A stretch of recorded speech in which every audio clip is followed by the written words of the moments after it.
So guys, may unbox tayo dito ng mga audio adapters or converters. So check natin to. So first one, itong Type-C input to 3.5mm jack.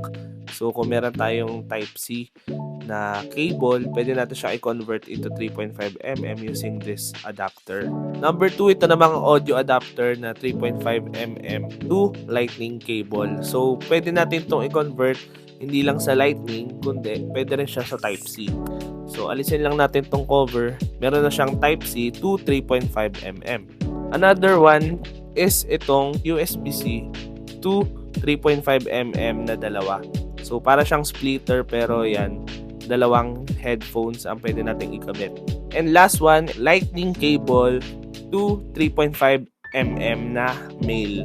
So ayan. So ito siya, mahaba siya. Siguro mga nasa 1.5m to. Itong haba niya. Pwede natin i-connect yung ating iPhone sa mga Bluetooth speaker na merong 3.5mm ang support. Also, pwede rin siya sa Type-C cable. So, ayun lang naman. If you're interested in those products, I'll just put the link down below and follow for more.